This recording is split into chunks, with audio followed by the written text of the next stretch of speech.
Hi, so today we are here in Marlborough at a client site, as you can see, where I'm going to do an inspection for my client, representing my client.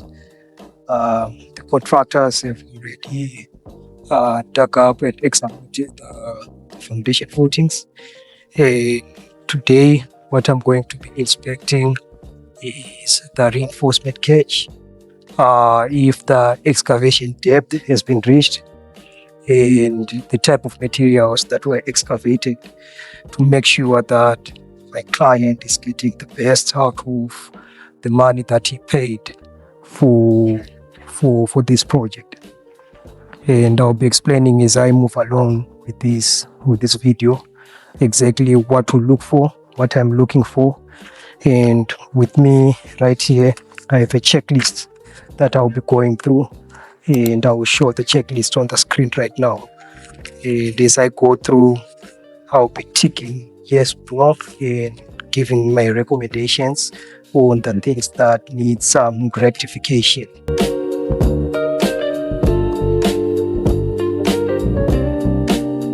Once the site is cleared, the building begins to move from the drawings onto the ground.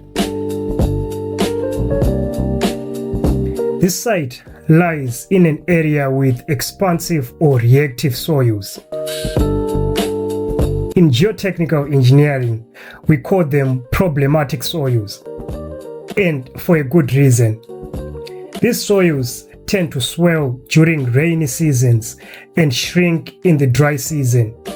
If corrective measures are not taken, that constant movement eventually shows up in the structure above, causing cracks and instability. To counter this, the house is built on a special foundation designed to carry the entire load of the building into the competent soil strata and protect it against the shifting of the ground below.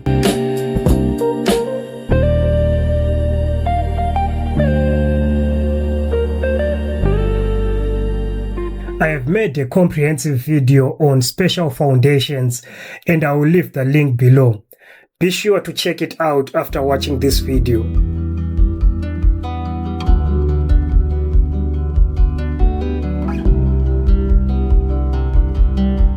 The recommended founding depth for the special foundation footing is at 1.2 meters below ground level. However, this site is underlain by competent granite rock at varying shallow depths.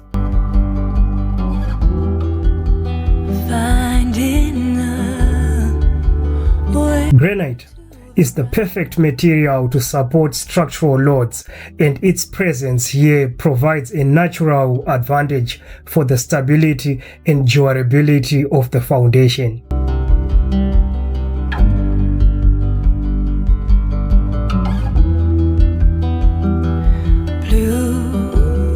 Before reinforcement steel is placed, the base and the sides of the excavation are cleared of all loose material.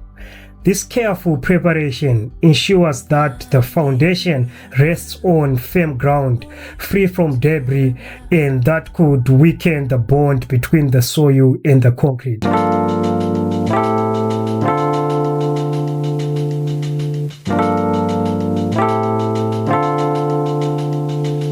Concrete performs extremely well under compression, but very poorly under tension.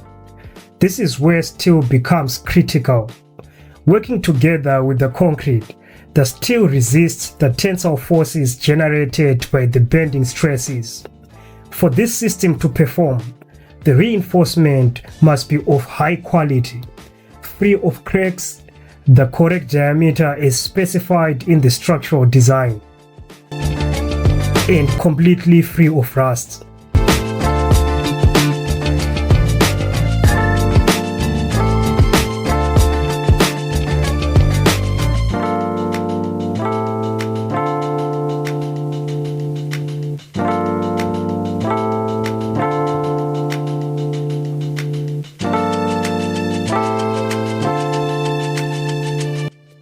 Before the concrete is poured, spacers are placed beneath the steel cage to lift it off the ground. This ensures the correct spacing and provides enough concrete cover around the reinforcement. That cover is vital. It protects the steel from rusting over time and preserves the structural integrity of the foundation.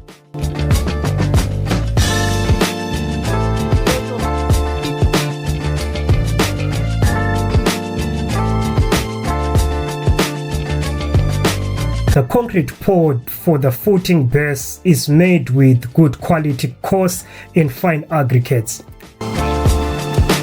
The mixed design or mixed ratios are carefully followed to achieve the required strength of the footing. Every shovel of sand, every stone, and every drop of water is measured to ensure the foundation performs exactly as designed.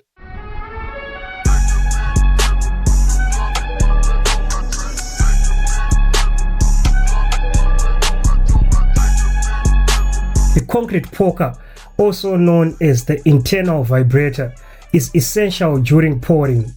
It drives out trapped air, allowing the concrete to flow around reinforcement and into all the corners. This prevents honeycombing and ensures proper compaction. With increased density, the concrete gains higher load-bearing capacity and greater resistance to cracking.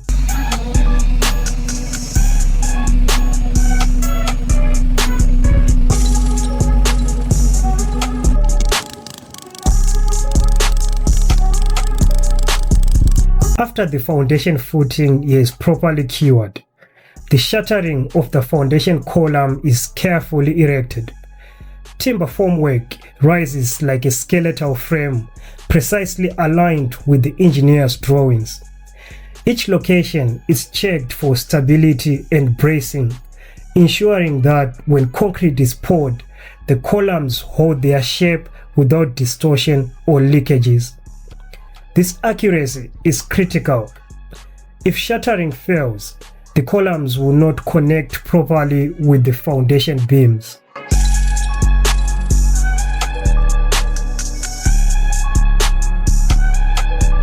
Just like in the footing base, the quality of the concrete is checked, spacers are placed to maintain proper cover, and the concrete is poured. The mix flows into the formwork. The poker vibrator is used to drive out trapped air, ensuring full compaction and a dense, durable column.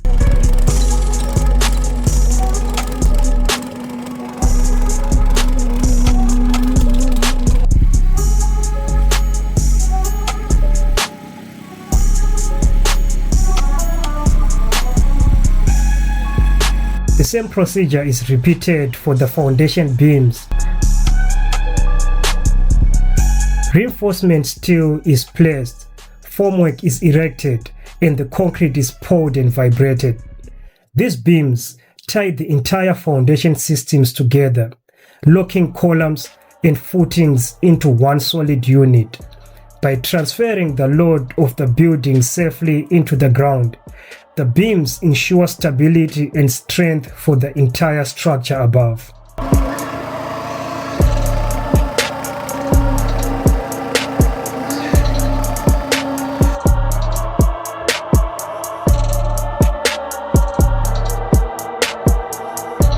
Once the foundation beams have cured sufficiently, the next stage begins: building the foundation box.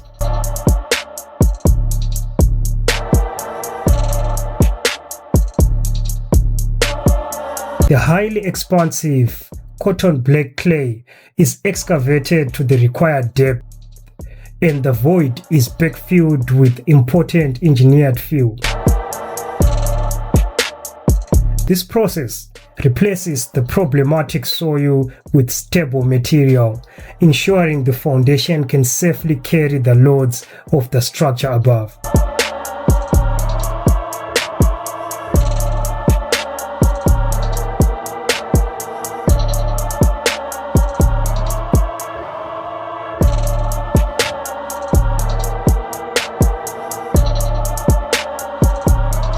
The backfill is compacted layer by layer to the required density, creating a stable platform beneath the floor slab.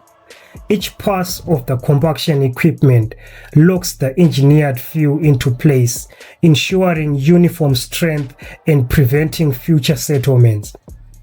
This careful preparation provides the solid base on which the slab and ultimately the entire structure will rest.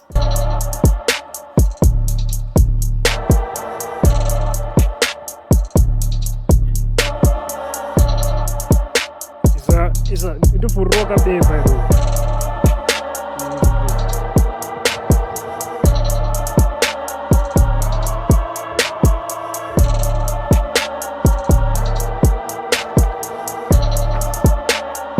At this particular stage, we then realized that critical errors and omissions had been made in the design, and the construction could not proceed until they were resolved. It was obviously a costly setback, delaying the project with about a week or so. And after intense discussions with the contractors, design engineer, sleepless nights, a lot of revisions, and several back and forths, the issue was finally resolved. The client was satisfied, the council inspector approved, and the project could move forward. I guess this shows the other side of our industry, where out of nowhere challenges can arise, lessons are learned, and each and every experience strengthens the process. These lessons learned at this stage of the project, I think they deserve a separate video of their own.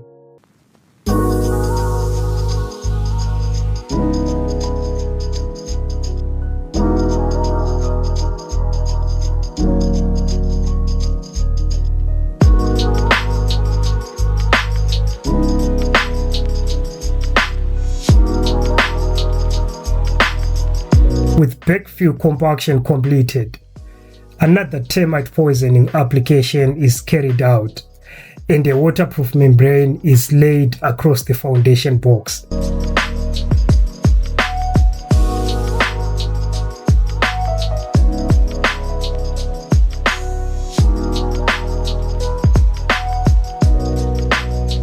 The slab reinforcement mesh is positioned on the spacers to guarantee proper concrete cover, while electrical pipes are installed beneath the future floor slab.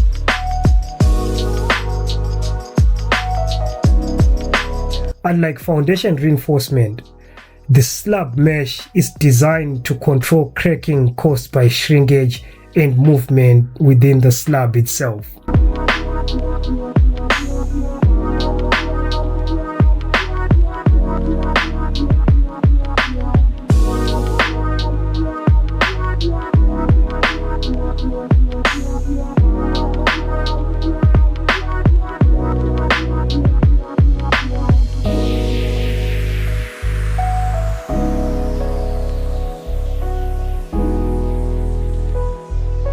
Now the floor slab itself is poured. This marks one of the most important structural transitions of the project. Up to this point, all construction has existed largely below ground, hidden, foundational. With the slab, the structure begins to rise above the surface, signaling the start of the superstructure.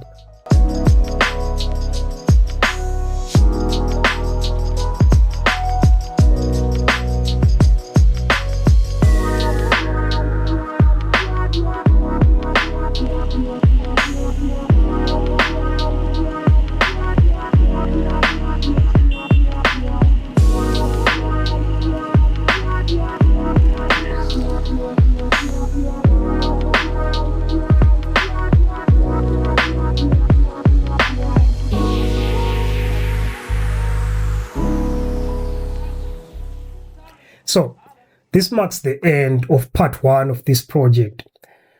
Up to now, we are focused on the foundation, the hidden but critical work beneath the ground. Next, we move on to the superstructure, where all the elements begin to connect and the building starts to rise. For civil engineering consultancy, project management, and inspections, I will leave my contact details in the descriptions below. This whole journey is more than just construction. It's about precision, planning, and problem solving. Every stage teaches us something new, and those lessons strengthen the way we build and the way we work. I look forward to sharing part 2 with you, where the story continues above the ground. So please leave a like and subscribe to the channel. I will see you on the next one.